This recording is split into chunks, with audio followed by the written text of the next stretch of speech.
दिवसाची सुरुवात यशूबरोबर. गोव्यामधील ही सत्य घटना आहे.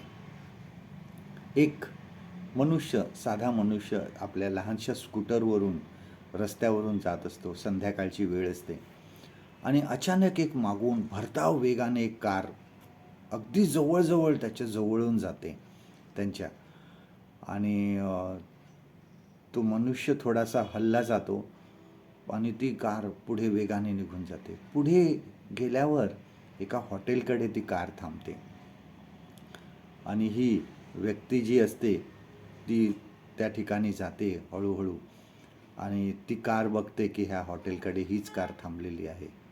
त्या कारकडे जाऊन आपली गाडीला स्कूटर लावते लहानशी आणि मग ती विचारते की कार कोण चालवत होतं. आणि तो एक तरुण मुलगा समोर येतो आणि सांगतो मी चालवत होतो.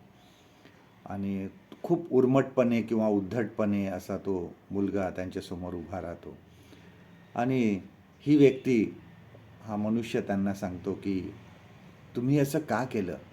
एवढी भरधाव गाडी चालवू नका, कोणाचा अपघात होऊ शकतो, तुम्हाला पण इजा होऊ शकते, दुसऱ्यांना पण इजा होऊ शकते. आणि तो मुलगा उर्मटपणे त्यांच्याकडे बघतो आणि तो मनुष्य इतकी साधा असतो. हाफ शर्ट घातलेलं असतं त्याने, साधी पॅन्ट असते आणि पायात साधी चप्पल असते. आणि तो मुलगा त्यांना उद्धटपणे सांगतो की मी कोण आहे तुम्हाला माहीत आहे का? गोव्याच्या कमिशनरचा मी मुलगा आहे आणि माझं काही कोणी वाकडं करू शकत नाही किंवा मला कोणी काही करू शकत नाही. तुम्ही कोण आहात? आणि त्या मनुष्याने त्याला शांतपणे सांगितलं की माझं नाव पर्णीकर आहे आणि मी गोव्याचा मुख्यमंत्री आहे.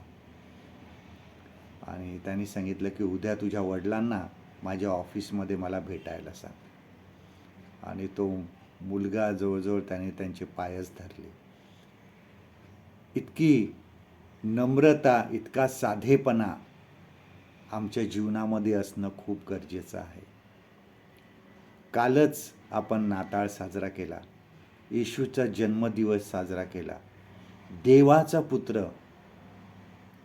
जे सर्व त्याच्या हातात आहे असा पुत्र, त्याला देवाने जगात पाठवलं. त्याने गाईच्या गोठ्यामध्ये जन्म घेतला. इतका तो नम्र झाला आणि त्याने आपल्याला उदाहरण घालून दिले की ह्या जगामध्ये विश्वासणारे तुम्ही असताना तुम्ही सुद्धा नम्र व्हा.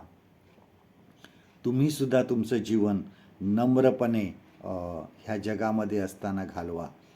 साधी राहणी आणि नम्र असणं हे खूप महत्त्वाचं आहे.